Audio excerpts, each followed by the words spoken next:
So hello everyone and welcome to I think episode 9 of You've Got Melex. Although I'm thinking it may end up being episode 8 instead. We'll figure it out. So we're recording this on Tuesday, June 2nd, which is Blackout Tuesday, for those of you who don't know. And there's protests going on throughout not only just the US, but actually throughout the world over the death of George Floyd. And we just didn't feel like it was appropriate to really talk about anything else because it just nothing felt right. So that's what we're going to talk about today. Melanie, I know you've been having a tough time with it. Yeah. Yeah. I mean, I think that we've both been pretty emotional about things in the past few days. I think what I'm struggling with most is what kind of presence I want to put out on social media, just because I don't feel like I'm an expert on it. I don't feel like I have the I don't know. I just feel like I need to be in a place of not being silent about it, but also not acting like I know what I'm talking about, if that makes sense. And being one of those people listening and figuring out, researching, doing, looking things up and figuring out how I can support whatever I need to support, Yeah, I agree. This is something I put a video on my personal YouTube channel talking about it a little bit. But I know that it's been something I've been not 100% comfortable talking about until very recently. I've been an activist for a while. I'm pretty outspoken about a lot of things. And it took me a while to get to that point. I always thought them, but I've kind of gradually built up saying, being open about it on social media and stuff. And I kind of just got to the point where it was I don't care what mostly sadly family says, but friends as well. I decided I didn't care what they thought because I was doing the right thing. And I think a combination of just hiding shit from my newsfeed. Sorry, I'm probably going to swear more today, just to warning to everyone. Hiding people from my newsfeed because it was just too upsetting, and just being really open about things. I actually haven't gotten a whole lot of backlash, although I have seen things posted by people on my feed who say things that are not okay, and it's hard to know the line. Yeah, I think that I think that a lot of the backlash that I'm getting from family and everything, I'm okay with it. I know that I right now have the better outlook on the situation. But what I'm more concerned about is just as a white person co-opting or overshadowing Black voices. That's the number one thing that I'm concerned about. My family, they whatever, but I don't want to I want to be an ally without making it in any way about me. Mm-hmm. Yeah, and I think honestly that's I'm certainly not an expert by any means, but that's something that people were talking about. I've seen, because it's Blackout Tuesday, so the whole point of that was to not post anything unless it was about the movement, unless it was about supporting Black people. And then I've also seen people who said that they were muting themselves for a week to uplift melanated voices, people who are Black or people of color. They need a voice right now. And so I don't know. Like, I Yeah, feel, and then it's hard because there's also the people who are saying Blackout Tuesday is a silencing movement.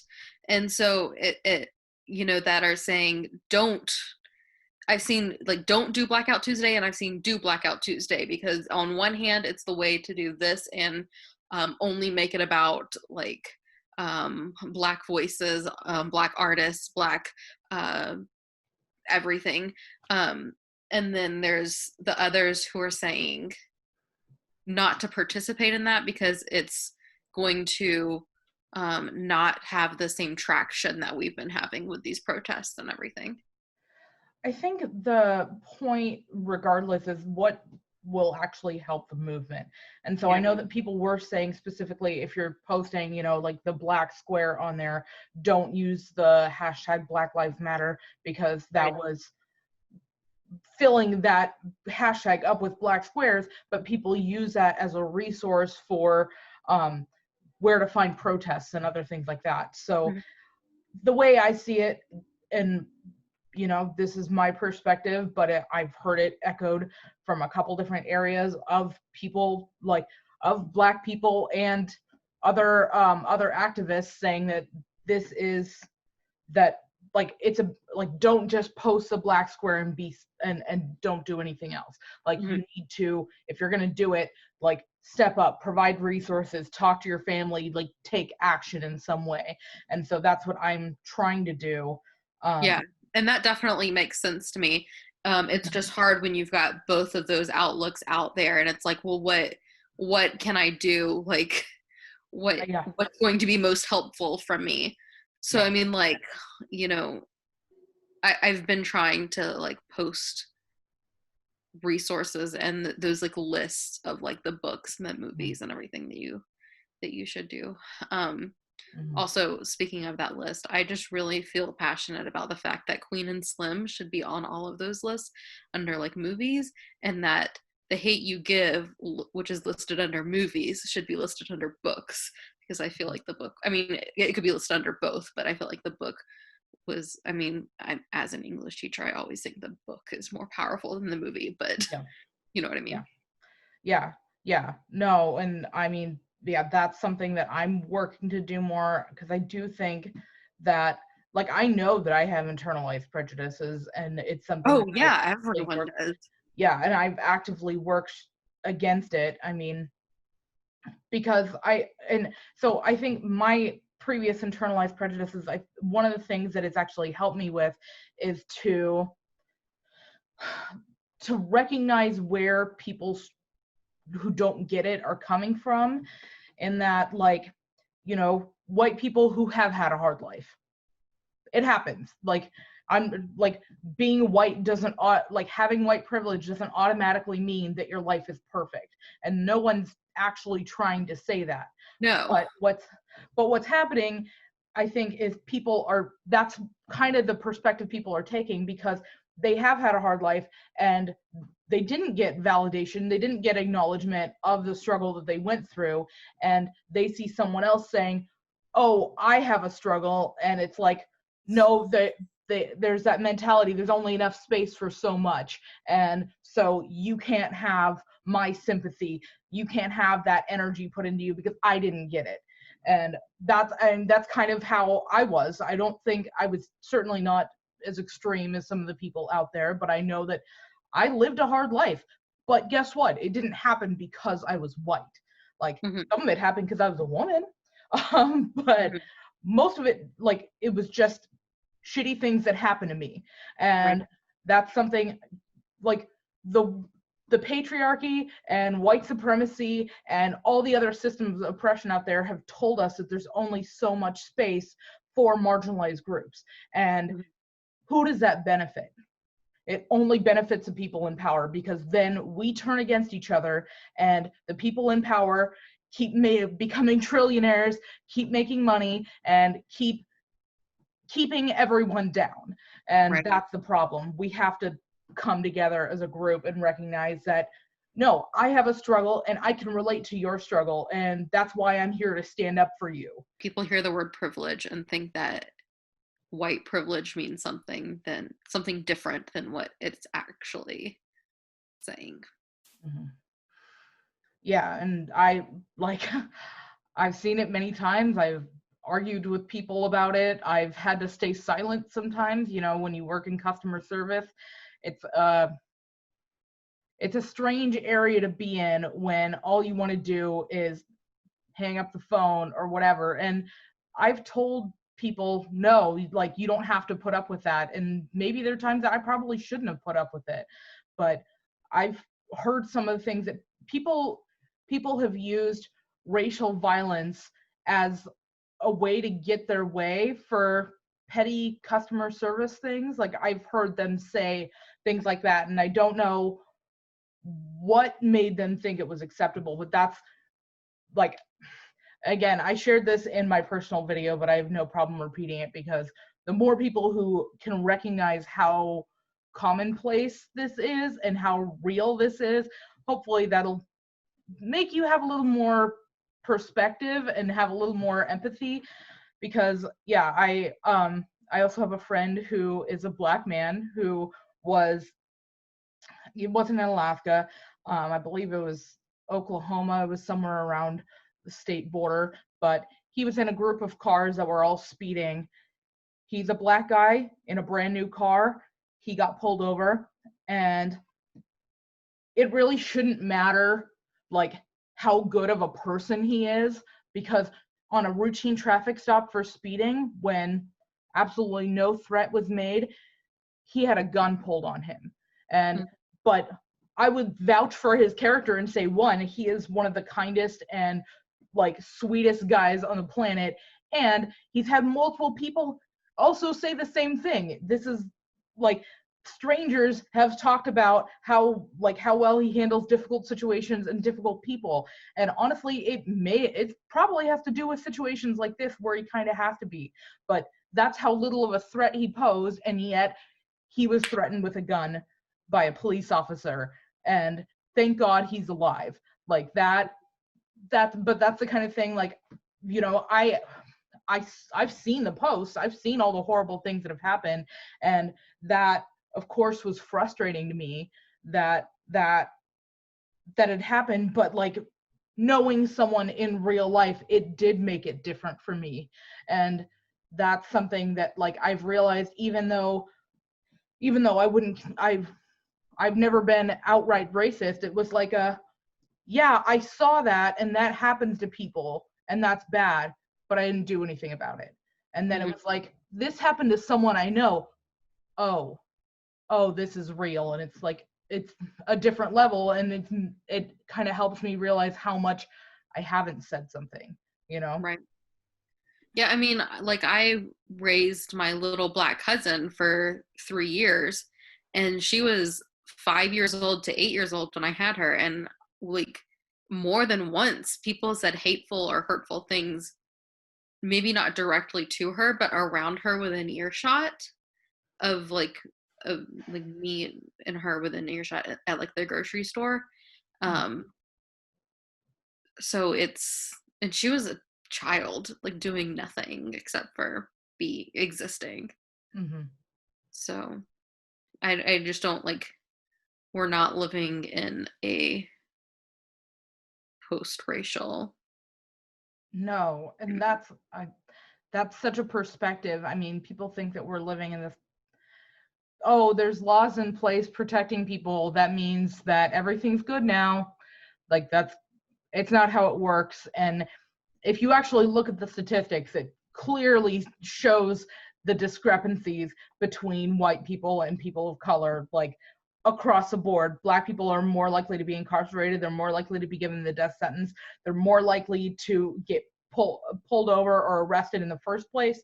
The list goes on, and you can see like there's so many things that, like, unless you're there's things that you don't realize are racist. Like, sometimes it's little things, you know, like Band-Aids.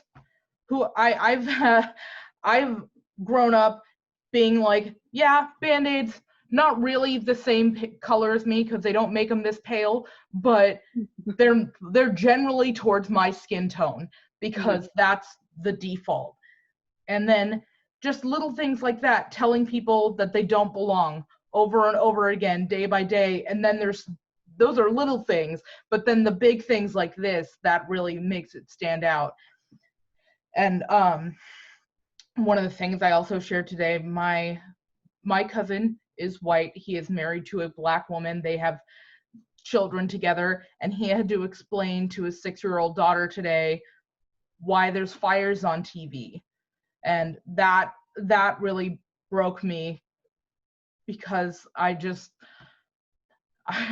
wish they didn't have to see that. I wish that they didn't have to be like, they should be taught and they have to learn, but at the same time, like, to have to witness it in their lifetime, especially when it's so young, like that, it's too much. And that was really overwhelming.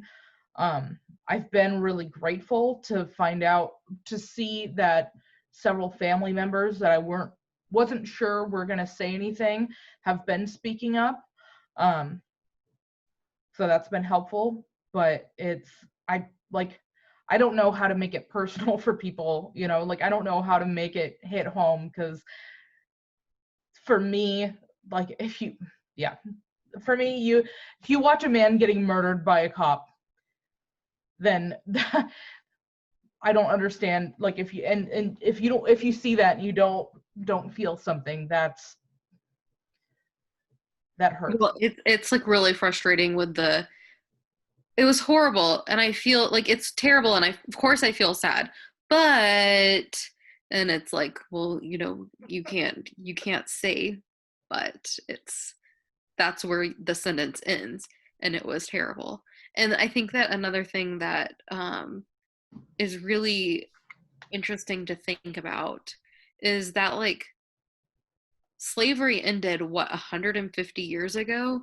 It's not like we think of it as so far back, but that's not that many generations. Like, my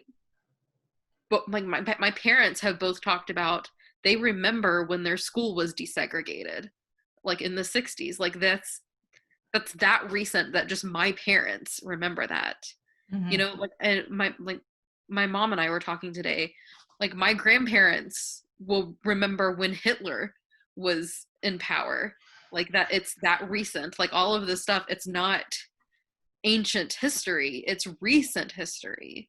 And so, like, how can we expect that we've gone beyond that when it hasn't been long enough? And, like, I'm not, like,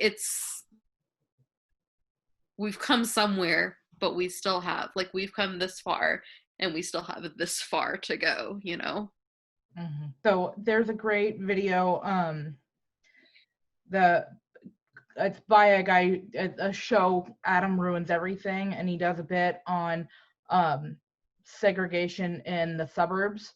And basically he talks about how laws from the 1920s, I believe, had specific laws keeping people of color out of certain neighborhoods.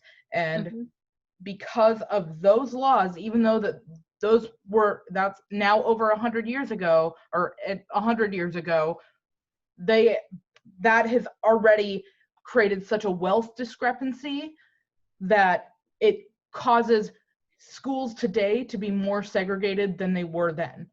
No, I mean, I can tell you I'm from the South.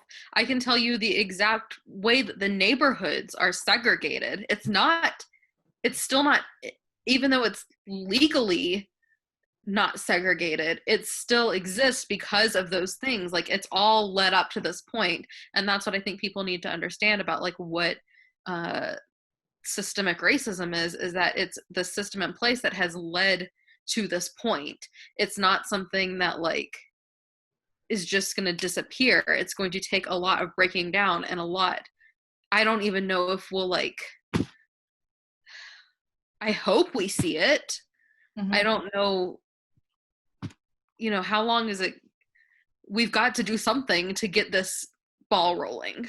yeah, and that's another point, is like things don't just change with time. If it was up to time, literally nothing would have happened. What created this change, what allowed us to make even the progress that we have today, is people standing up and doing something about it. Like that's what made the difference. It wasn't just a, oh yeah, people make progress with People change their time. minds. Yeah, they changed their minds because people were held accountable for doing things wrong, and people stood up and said that's not okay, and that's how things change. And so yeah, over time things change, and if you sit around and do nothing, things probably will make progress because someone out there is doing something. But if literally none of us speak up because you expect someone else to do it, or you're uncomfortable, whatever, then things are going to stay exactly the same. And that's the whole thing with the laws and the inherited wealth. Basically, because when you have inherited wealth, the land value goes up, and the schools are funded by the taxpayers in the area. So if you're more wealthy, then guess what? Your school's going to be in better repair too. You're going to have more competitive rates for teachers. You're going to have all of these things that are going to allow your school to be better, and therefore it just compounds on itself. Like if you've learned anything about compound interest, like having money for longer is a lot more valuable than having more money, because you can have, that's why they tell you to invest early, is you can put there's math out there. I don't know it all, but you can put less money in at an earlier age and get more out than if you had put in twice as much money at a much later age. So you start saving at 18, even if you don't put in as much money, you're going to earn more over time and end up with a higher sum than if you had started at age 30 or whatever. And that's across generations. That becomes even more an exponential difference between the two. And so that's a huge piece as well, is think about, like, yeah, they've had access to schools, they've had access to all of this for so on. Well, like, even just pretend that they have equal opportunities, because they have not. Across the board, people of color have not had equal opportunities. But even if they had equal opportunities, they had less resources to utilize throughout that entire time.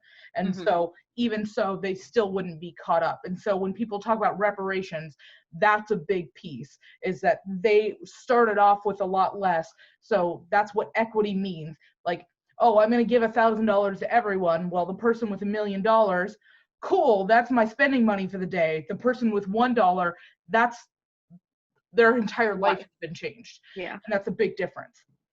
Yeah, I mean, I can definitely tell you, as somebody like with experience working, I worked at a school in my mom's neighborhood, which is very like affluent and white, and they're just wealthy in this area. And that school that I worked at was beautiful, brand new, gorgeous, high-tech equipment.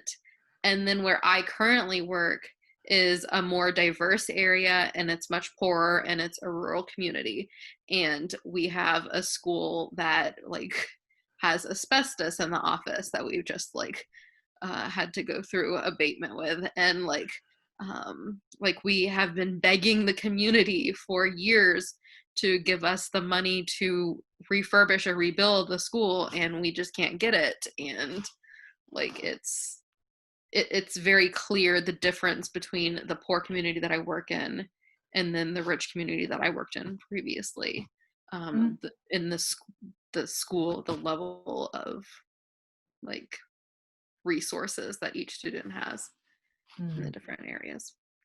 It really, one of my biggest like triggers in anything, honestly, like this of course is definitely a thing, but throughout the pandemic, anytime like this administration does anything, one of my biggest triggers is seeing that people don't care about the facts. They don't look at the facts a lot of times because they are getting bad news sources out there, and there's things out there. So I always try to provide sources, and I always try to come from a valid perspective. If it's like something fact-based, if it's something morality-based, well, you don't need a fact checker to know that that's the right thing. But one of the things that I've seen, especially in this scenario, with everything that's going on, is there's a lot of stuff that's not being reported. And what I've been seeing is a lot of people, a lot of like celebrities or pseudo celebrities like YouTubers, at protests and getting the firsthand videos, watching the police brutality, because that's something that you don't always see. And there's also, there's multiple leaders who are of the protests who are calling for peace, who are calling against this. And I know that there are people who are afraid for the police, and there are people who don't like the rioting and the fires and the violence and the looting. And I get that. But these people have been talking for years. They've been showing us for years, and we've been watching video after video of someone getting murdered on camera by a police officer, and nothing has been done. Like, these people were murdered, and their murderer sometimes even kept their job and didn't even get arrested. Like, that is insane. When there's video evidence that millions of people have seen, like, they've been talking, they've been peaceful, and no one listened. So yeah, that's how escalation happens. Like, you're gonna murder people without consequence. Well, we're gonna make a stand, and the priority here is people's lives. Like, you can see the difference between the people who were protesting against masks, who didn't want to stay in quarantine, who literally showed up to state buildings with guns on them, and where were the police then? No one did anything. They were armed protesters showing up, and no one cared. And now I've watched peaceful protesters get shot at, get gassed, get maced for what? Like, yes, there are some violent protests for sure, but driving down the street holding the mace outside of their car and just driving past and just shooting it at them.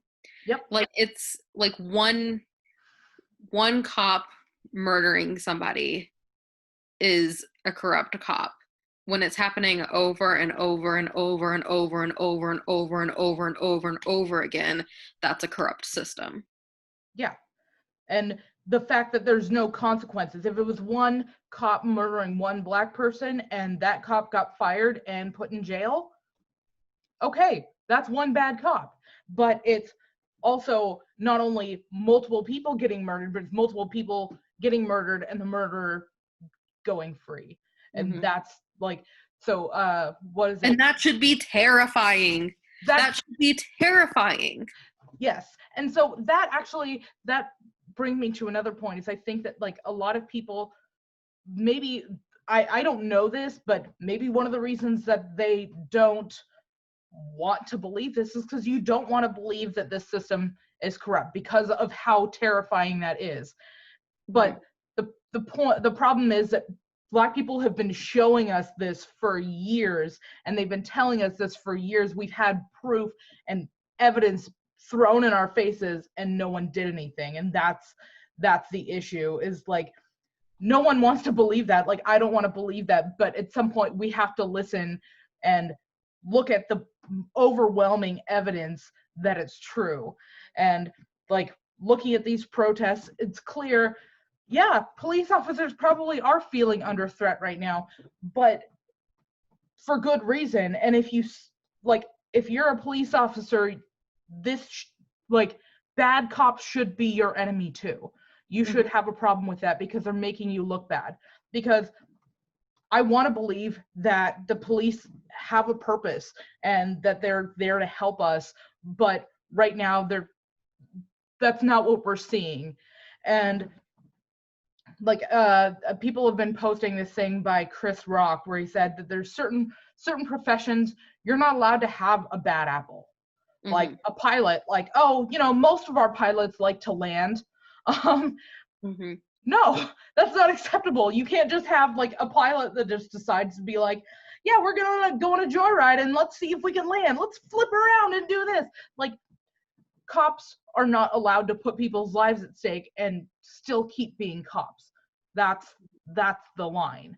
I keep getting mad and I keep ranting. I don't know when it's or what it's gonna take to help people see it, and I just want to, I don't know, as I know that I have privilege and I want to do whatever I can with it, and if that means writing a full freaking report with every fact that's ever gone wrong to prove that racism is real, then maybe I'll do that.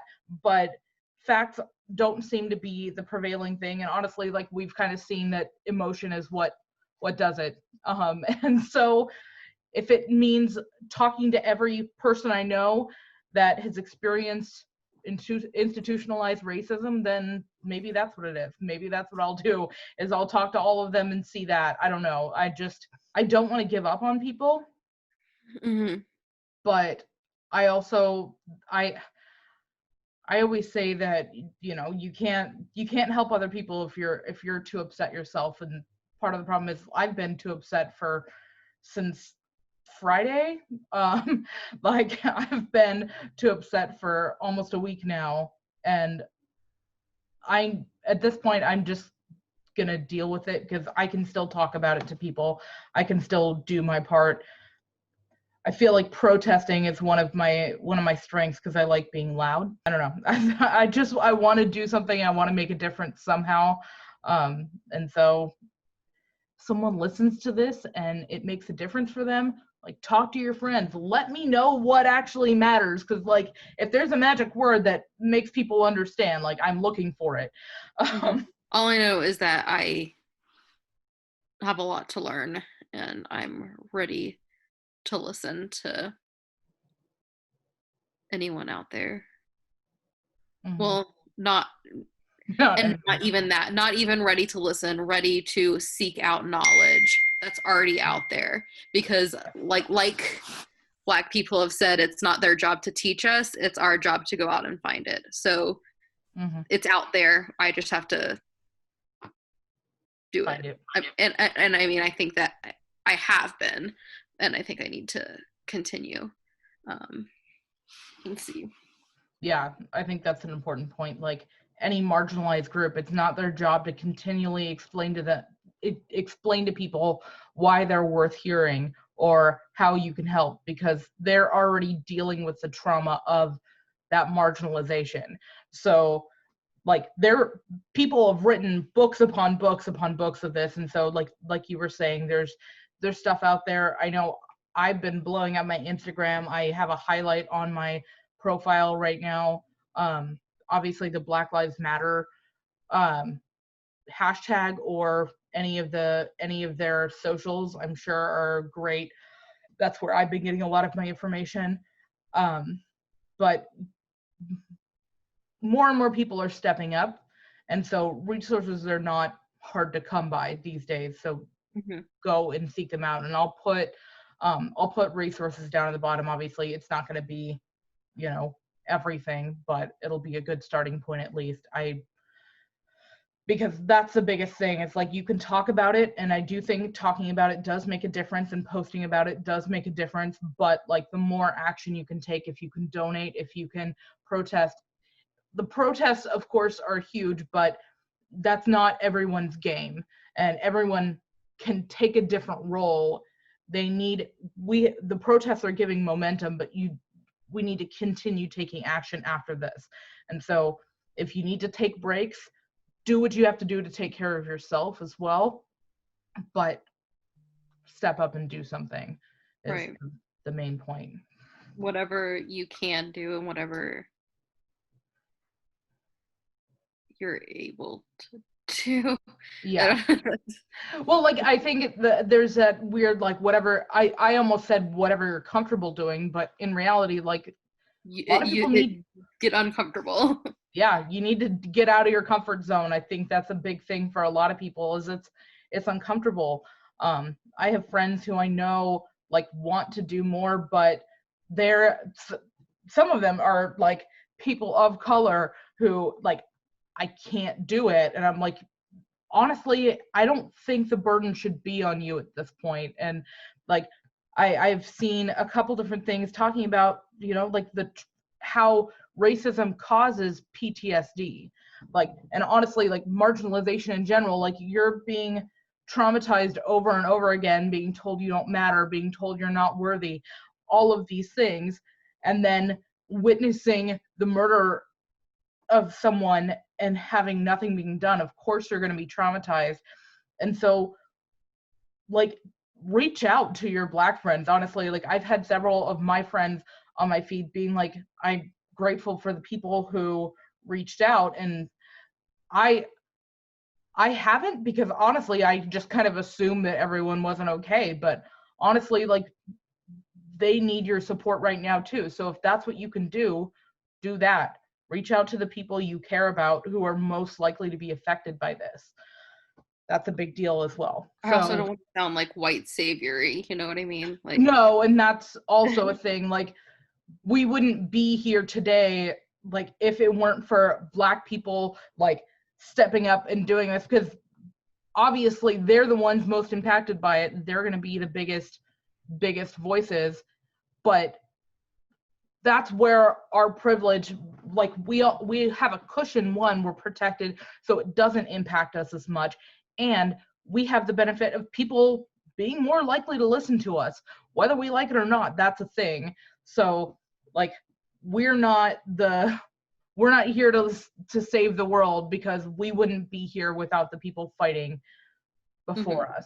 You're probably going to make mistakes along the way, and it happens, but be open to learning, because that's what all of this is about. Like, when we're at the point where we're at, where it's like, I feel like racism is a lot more unconscious.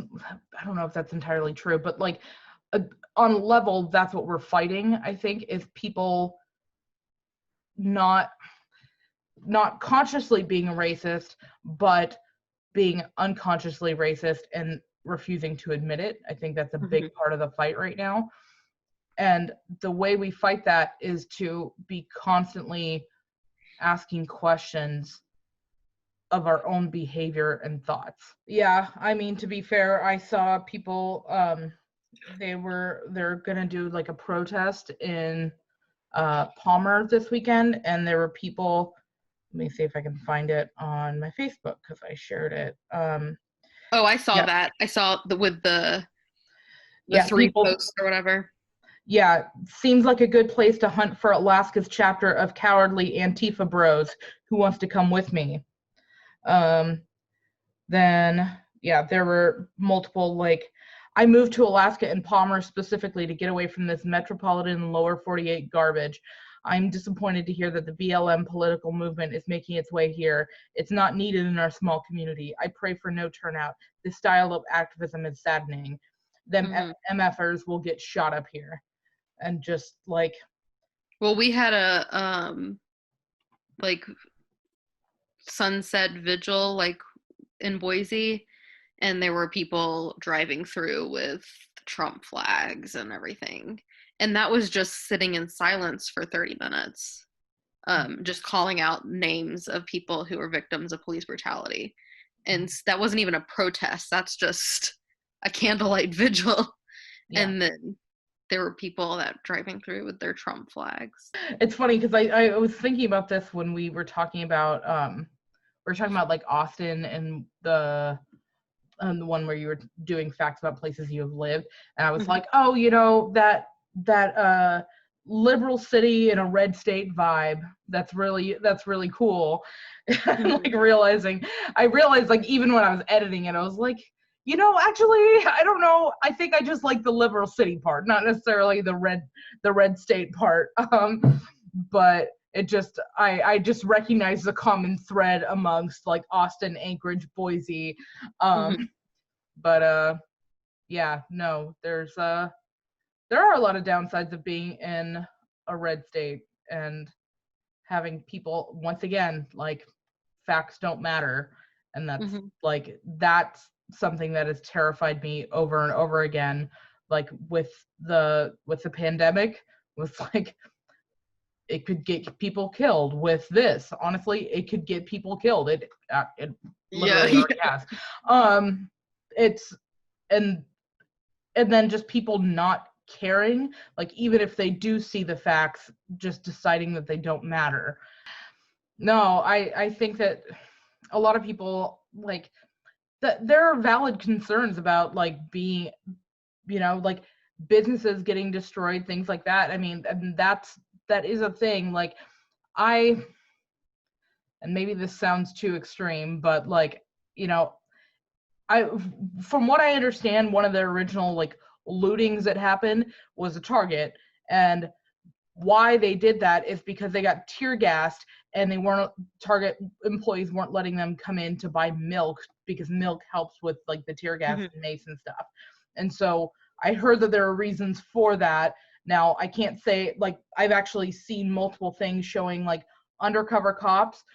They were actually they had, like, different color armbands each time so they could identify themselves. So every day they did, like, I think it was NYPD, they had orange one day and then white the next, and they were dressing undercover so they would look like any other person, but then they could infiltrate the protesters and create chaos.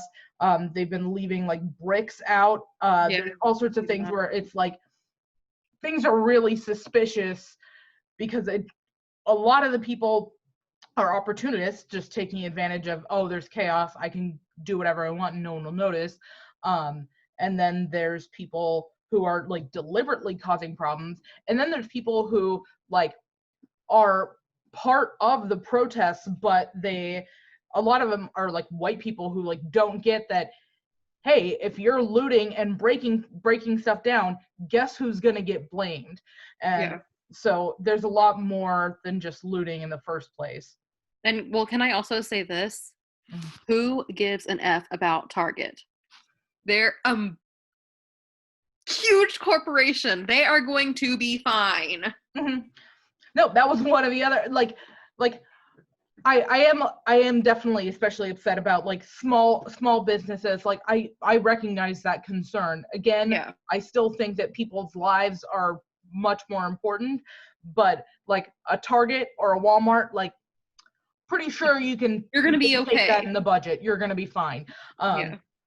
So that I'm very little concern for, like, for big corporations. Honestly, like, burn them all down.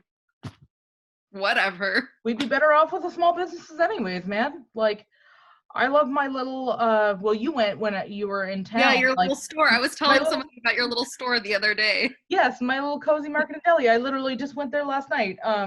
They're just chill little, like, Asian grocery store. Well, not like Asian grocery store and having, like, specifically Asian food, just like Asian owned grocery store. But it's just, like, a little down the road from my house, and I love going there because, like, they kind of have, they have a lot of the basics, but then they have a lot of just random things that you don't get at a grocery store, and so you never know what's going to be there, and it's always exciting. And I got this little, like, they have, like, the microwave rice bags or whatever, and this one was ghee and garlic. So ghee, aka, like, clarified butter, Indian or whatever, and garlic, and it was so good. And the guy there told me it. I feel like I know them, even though I only go in there, like, I don't go in there that often, but I made up a whole backstory for them. But the guy was like, "Oh, this is really good." I was like, "Good, it looked awesome. I had to try it." So, but anyways, small businesses, support them. But again, with just, like, rioting and looting, from what I've seen, I think that it's one, it's not the priority, and two, there's more than just protesters or rioting and looting. There's a lot more to the story there, and pay attention to those firsthand videos and accounts, because I've seen a whole lot that's it's not just black and white. So I know both of us were kind of exhausted, and I also, like, share the concern that I don't want to. I'm not here to distract from Black voices. I don't want to do that. So I don't want to like spend all the time lecturing. Again, we both admitted we're not experts here, but I wanted to talk about kind of self-care things that you do. I mean, like even not during this, just in general, because I think that it's important for everyone right now. Gosh, what do? I put on Friends, and which, like, I know we were going to talk about problematic shows and stuff that we love, but are still, we know they're problematic. That's like one of those.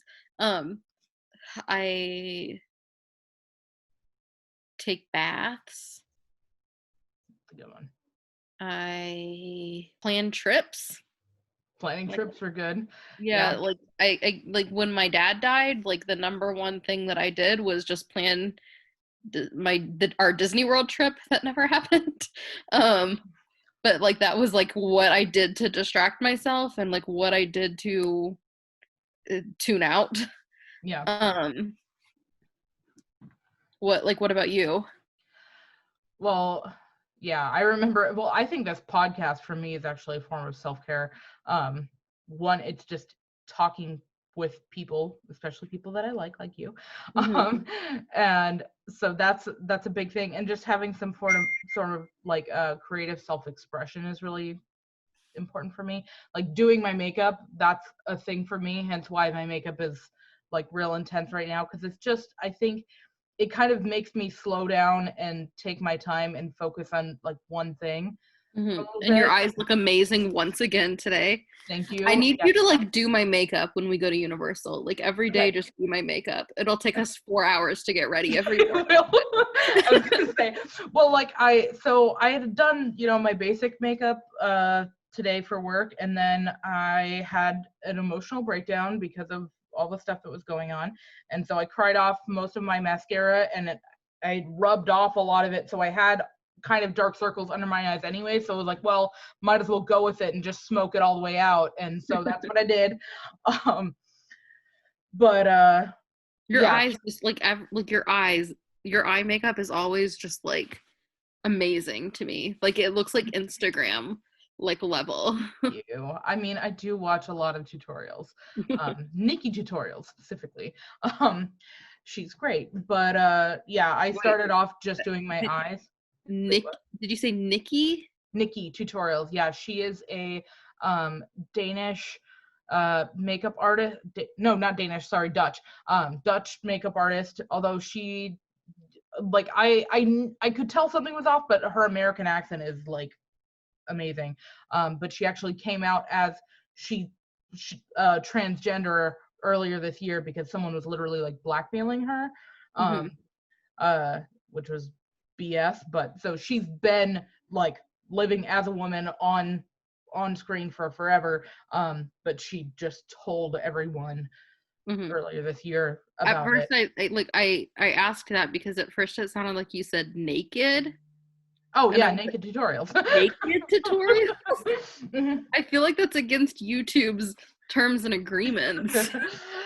Yeah, they're getting real strict these days. I mean, jeez. You get naked one time. Making stupid jokes is also really that's a self-care thing for me. Like dad jokes, like real dumb ones. Puns. I love a good pun. YouTube, like watching people who care and just like Try Guys are one of my faves because they have a lot of they've done some like makeup tutorial ones, and none of them, well, Eugene knows a little bit, but all of them are terrible at makeup for the most part, and that's just something that's funny and lighthearted. And then Dimension 20, the D&D show that I watch, which season 1 is on YouTube entirely, so anyone who's into that, I highly recommend. So the campaign for the season that's on YouTube is called Fantasy High, which is essentially like kids going to adventuring academy. So there's a lot of parallels to Harry Potter, which is super fun. He describes it as like if John Hughes wrote a tabletop role-playing game. And I was like, because it's kind of set into like 50s to 80s America, and like just all like a lot of the kind of stereotypes that you see in like high school movies, but like with heart and with it's very great representation, great like just it's the kind of thing I laugh, I cry, whatever. So that they've done 2 seasons of that specific campaign, and then the one they're on right now is called A Crown of Candy, which is if Game of Thrones met Candyland, which is amazing. And once again, pretty woke. And in like Game of Thrones, there's some value in like what they do with the role of women in that show, but that's not the case in Crown of Candy, which is also very refreshing and serves a great purpose. So that one right now is not on YouTube, so you have to get their app Dropout, but it is relatively inexpensive. Anyways, that's I've been like watching. I think they just did episode 6. I have watched every episode of this season like at least 3 times in its entirety, and they're all like 2 hours or more long. So yeah, if I were like sitting here and you said, hey Melanie, what do you think my self-care like thing is? I would like my first instinct would be YouTube, but I think YouTube is like gone beyond just like self-care and is just like part of your being now. It's actually like one of my core personality traits. I don't have yeah, no, that's actually a thing. Although yeah, like the content has slowed down because people are in quarantine, so yeah, that's why one of the reasons I've been relying more on the D&D show. But those are some of my self-care things, and also a lot of the things that you said, just like favorite TV shows, baths, hanging out with my cats. My cats are definitely a big thing. And then just like weird, like creative outlets and self-expression things have been a big thing for me lately. Like tie-dye or bleach. So this shirt's inside out. It is actually a Try Guys shirt, but I wasn't sure. I don't think that they would like try and copyright strike me or anything like that, but I turn it inside out just in case, and also it looks cool anyways. Because I had another shirt that I had done, but then literally right before I logged into the computer, I chopped it across the neck here, and it was wider and lower than I expected, and then Baines jumped on my chest, and it's not nearly as red as it was before, but his claws are very long right now, and my chest was like bright red, so it was not working. But I'm actually very grateful that my cats are aggressively cuddly, because I need it a lot these days. Yeah. So they're a big source of comfort, and sometimes I want to cry because of how cute they are. Thank you everyone for listening. Like I said, I'm going to be putting links in the description with resources on where to go, where to donate, all of that. And if there's anything that you feel like we need to learn more about, because we're still learning, let us know, comment, tell us in person, whatever. Just let us know. Just let us know. So thank you everyone for staying in there, and we'll see you on the next one.